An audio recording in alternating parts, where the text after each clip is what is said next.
The crowd pressed in like an unending tide, voices, footsteps, rolling suitcases all colliding into a rhythm that didn't belong to her. Maya stood at the edge of the platform, a small suitcase by her feet, her fingers clutching a red scarf wound too tightly around her neck. The fabric wasn't for warmth, the station was stifling. But it was the only thing she had left that hadn't been touched. The air smelled faintly of coffee and metal, the kind of metallic taste you get when you're holding back tears. She watched the arrival board flicker, letters and numbers rearranging themselves like the lies she'd been swallowing for weeks. Somewhere, someone laughed too loudly. The sound made her flinch. She shifted her weight, eyes scanning faces she didn't recognize, though one face she had recognized earlier had already disappeared into the crowd, carrying her name. Her phone buzzed in her coat pocket. She didn't pull it out. She already knew what it said. Her reflection stared back from the glass partition by the bench, a ghost of herself, pale and deliberate. The cracked watch on her wrist ticked out of rhythm, its hands forever 1 minute behind the real time. She'd stopped fixing it months ago. There was something almost comforting about knowing she could keep the world delayed, even just 60 seconds. She adjusted the scarf, the weave catching on her dry fingertips. The color was the kind of red that made people turn their heads, not because it was beautiful, but because it demanded to be noticed. "Are you waiting for someone?" a voice asked beside her. A man in a navy coat, holding his own ticket like it was a shield. She shook her head without looking at him. No. Not anymore. The train groaned into the station, the blast of wind from its arrival catching strands of her hair and pulling them free from their clip. She didn't move to board. Not yet. Through the glass, she caught sight of the ticket counter on the far side, 2 clerks in identical uniforms, a line of people tapping their cards, exchanging signatures. One woman in the queue leaned over the counter, sliding a form across with confident hands. Maya couldn't see her face clearly from here, but she didn't need to. She knew the curve of that wrist, the cheap gold ring, the way she dotted her eyes like she owned the world. And there, in the clerk's hand, was a lease contract, Maya's name inked in bold letters at the bottom. The scarf in her hands tightened until her knuckles blanched. When the train doors slid open, she still didn't move. Some things were worth missing. And some things were worth taking back. The scarf's fabric rasped against her palm, rougher than she remembered. Her father had bought it for her on a winter afternoon when she was 14. She'd been shivering outside a thrift store, pretending not to care that they couldn't afford the boots she wanted. He'd spotted the scarf in a clearance bin, red like a stoplight, frayed at one end. "It'll keep you warm longer than those boots ever would," he'd said, wrapping it around her neck with clumsy hands. "And it's easier to carry than regret." She hadn't understood then. The cracked watch had been his, too.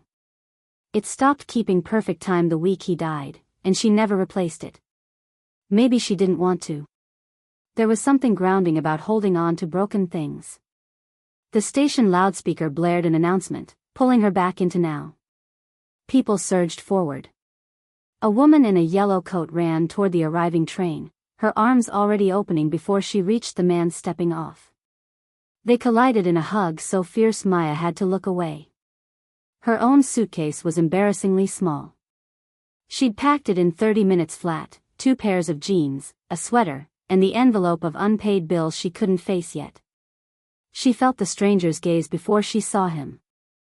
The man in the navy coat had taken a step closer, hands in pockets, watching her without pretending otherwise. His face was unreadable, no smirk, no pity, just the steady kind of attention that makes you wonder what someone's waiting for. Her throat tightened. The past week replayed in cruel flashes, the landlord's letter. The phone call from the bank. Her roommate's key vanishing from the counter. The way the woman's laughter sounded in her kitchen, like she'd always belonged there. Maya pressed her suitcase handle down until it clicked. She thought of the lease, the signature in her name, the bold confidence in every forged curve of the letters. "You can't outrun this," her mind whispered. But another voice, the stubborn one that sounded suspiciously like her father, murmured, "You don't have to." Another train arrived. More reunions bloomed around her like scenes from a life she'd never been offered.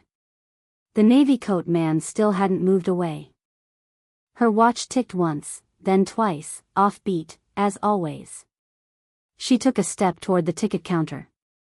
Then stopped. On the other side of the glass, the woman in the cheap gold ring was gone. The clerk was stamping something else now, the lease folded neatly out of sight. Maya's hand hovered at her scarf, twisting it once, twice. The man in the navy coat tilted his head, as if he knew the exact moment she'd changed her mind. She offered the faintest, most confused smile. And then, she walked in the opposite direction. Outside the station, the sky was already shifting, low clouds bruised with purple, heavy with something waiting to fall. The air had that electric stillness before a storm, when even the pigeons hold their breath. Maya kept walking, though she could sense him behind her. Not close enough to touch, not far enough to forget. She stopped at the edge of the street, suitcase handle warm in her palm. A bus roared past, spraying a fine mist over her shoes. She glanced down, mud on the tips, the red scarf brushing against the wet concrete. When she looked up, he was there. The man in the navy coat stood under the awning of a shuttered cafe. His coat was neat, but the shoes told a different story. Creased leather, soles worn thin at the edges, the kind of wear you only get from walking too far with too little to your name. He pulled something from his pocket while pretending to check the sky, a wallet, edges frayed.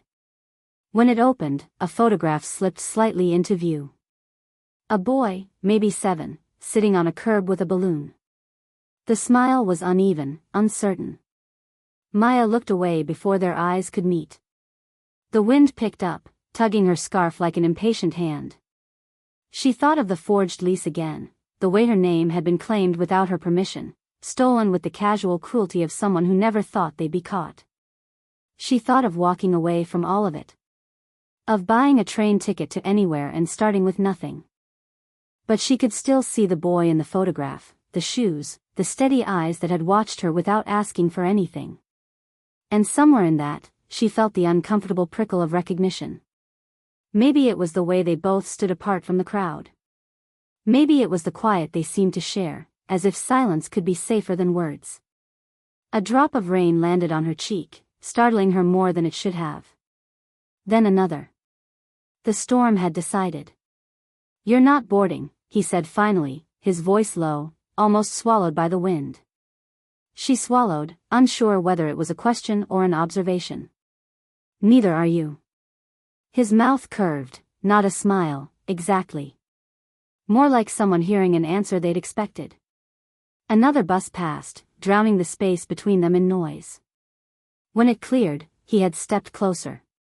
Not enough to touch. Just enough that she could smell the faint trace of rain on wool. The first crack of thunder rolled across the city. She should have turned away. She should have walked into the storm and let it wash everything clean. Instead, she stayed. And he did too. Rainwater streaked down the station's glass walls, distorting everything beyond them into watercolor blurs. The air smelled of wet concrete and metal, each breath colder than the last. Maya stood just inside the doorway, the scarf loose now, heavy with rain. The suitcase handle pressed against her palm like an anchor. She had told herself, 3 times now, that she was going to leave. The 4th time she didn't even believe it. The man in the navy coat was still there, a few paces away, shaking the rain from his sleeves. A child tugged at his mother's hand as they passed him, whispering something. The mother's glance was quick, assessing, the kind that strips a person bare in a second. He didn't react. Maya caught herself watching too closely. She turned toward the exit, pushing the door open just enough for the rain to greet her with a sharp kiss against her cheek. The street was a river of umbrellas and hunched shoulders. She could disappear into it so easily. Her foot crossed the threshold, then stopped. Through the glass, she saw him pick something up from the bench where she'd been standing earlier. A length of red. Her scarf. He didn't look around before folding it once, twice, the way you'd fold something you meant to keep safe. For a moment, it didn't look like her scarf anymore. It looked like something carried, not borrowed. The sound of her father's voice came back in a whisper, "It's easier to carry than regret." Her chest tightened, sudden and sharp. She stepped back inside. "Some people carry more than just bags," she said before she could stop herself, her voice quiet enough that only he could hear. "They carry silence." He looked at her for a long moment before holding the scarf out, not toward her exactly, but between them, like a question without an answer. Behind them, two older women seated on a bench were watching. One leaned toward the other and murmured something. Maya didn't hear the words, but the expression was familiar, the half-smile of people who think they know your story. Her hand hovered above the scarf, fingers trembling. She wasn't sure if she wanted to take it back or let him keep it. The station lights flickered once under the weight of the storm. Thunder cracked again, closer this time, rattling the glass. Her fingers touched the fabric, but she didn't pull it away. Neither of them spoke. The world outside roared with rain, and yet, between them, there was only the soft, unbearable sound of waiting. The scarf still hung between them, rainwater dripping from its frayed edge. Maya's fingers closed around the fabric just as his phone buzzed in his coat pocket. He glanced at the screen, and for a fraction of a second, she saw it, her own name. Her breath caught. He slipped the phone away quickly, as though it were nothing, but the moment lodged itself in her like a shard of glass. "What was that?" she asked, her voice steady only because she forced it to be. He didn't answer right away. Instead, he sat down on the nearest bench and gestured for her to do the same. When she didn't move, he spoke, his tone quieter than before. "It was an email," he said. "From HR. We've been reviewing applications." Her chest tightened. The company she had applied to last week, the one she'd pinned her last thread of hope on, had an office downtown. She hadn't known who owned it. She'd never cared. Until now. "You?" Her voice was sharp enough to slice through the space between them. He nodded once, the kind of nod that confirmed more than it explained. The scarf felt heavier in her hand. "It belonged to my daughter," he said then, his gaze fixed somewhere past her. "She wore it every winter until," he trailed off, and the pause was colder than the rain. Maya blinked, the world tilting under the weight of that single truth. Her father's voice echoed in her head, the same words she'd remembered earlier, "It's easier to carry than regret." This time, they sounded different, less like comfort, more like a dare. She thought of her forged lease. Of her bank account nearly empty. Of the way the boy in the photograph had smiled without trust. And now, of the fact that the man holding her scarf could decide, with a single word, whether she would ever be hired anywhere again. The station loudspeaker crackled, announcing a train to the city center. She could leave. She could disappear before the next word left his mouth. But she didn't move. Instead, she lifted the scarf, the wet fabric twisting in her trembling hands, and said, "Then I guess we both know what it's like to lose something you thought was yours." He looked at her then, really looked, and she knew that whatever happened next would push them both past the point of return. The train doors slid open, their metallic hiss pulling her forward. Maya stepped inside, not to run, but to arrive. Somewhere that mattered. Somewhere that would change everything. The train swayed gently, carrying them through a city blurred by rain. Maya sat across from him, the scarf coiled in her lap like something alive. Her suitcase rested by her feet, its small weight mocking the heaviness in her chest. Neither had spoken since the doors closed. The hum of the tracks filled the silence, steady and unbroken. When the train slowed near the city center, he finally spoke. "You're a fighter," he said, not looking at her. "But not for the reasons you think." Her fingers tightened on the scarf. "You don't know me." "I know enough," he replied, glancing toward her suitcase. "You've lost things you can't replace. You've carried them, even when they slowed you down." The words felt too close to her father's old warning, the one about regret. But here, in this moving capsule of rain and steel, they felt different, less like advice, more like a verdict. When the train stopped, he stood. "Come with me." She should have refused. But her legs carried her forward anyway. They stepped into the glass lobby of a tall building, the kind she'd passed 1,000 times without noticing. She recognized the company logo immediately. She'd stared at it on her laptop screen for hours while rewriting her resume. In the elevator, he handed her the scarf. "This isn't mine to keep," he said. "It was my daughter's. I gave it away once. I won't make that mistake again." The scarf felt heavier now, not with water but with meaning. The elevator opened into an office humming with quiet efficiency. People glanced up as they walked past, some curious, some disapproving. A young assistant whispered to a colleague, their eyes darting toward Maya. She felt every gaze like a weight pressing on her shoulders. He stopped at a conference room door and held it open. Inside, a panel of faces turned toward them, the hiring team. The same people who had, minutes ago, been reviewing applications. "Consider her," he told them, his voice firm. "Not because she needs it. But because she's already done the work most people here will never understand." Maya's heart hammered. She wanted to speak, to defend herself, to explain everything about the lease, the stolen identity, the battles she'd fought alone. But something stopped her. Instead, she reached into her suitcase and pulled out the envelope of unpaid bills. She set it on the table in front of the panel. "I don't need sympathy," she said quietly. "I need the chance to earn my way." For a moment, no one moved.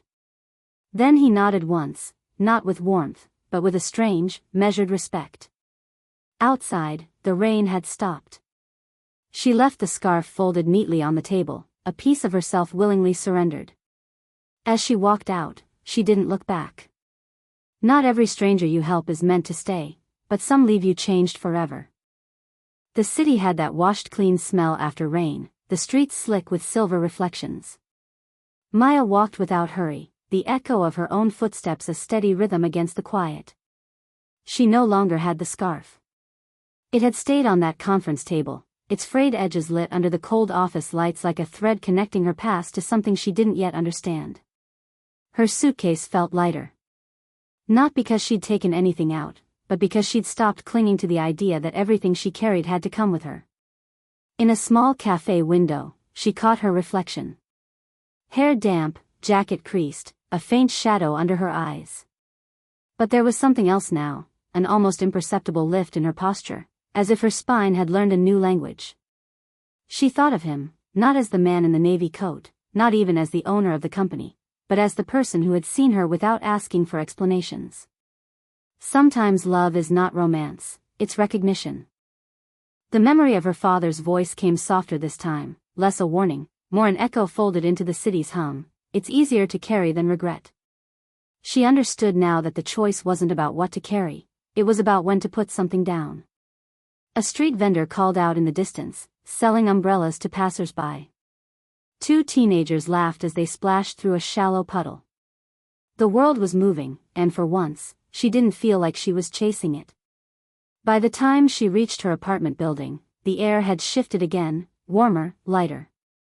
She unlocked the door, stepped inside, and dropped her suitcase by the wall. On the counter was a small drawer she almost never opened. She slid it out, revealing a few stray photographs, a chipped mug, and the cracked watch. The minute hand was still a beat behind, as if keeping time just for her. She placed the scarf's absence there, in that space between the watch and the old photographs, not physically, but in the way you store something in memory when you know it will find you again, someday. Outside, the last light of the day brushed against the blinds. She stood in its glow for a moment, not reaching for anything, not running toward anything. Some endings weren't loud. Some just stood still.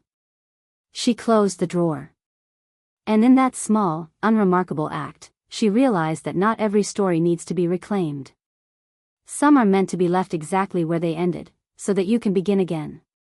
Because the hardest truth is this: letting go doesn't mean losing. It means trusting the empty space to teach you something you didn't know you needed. 1.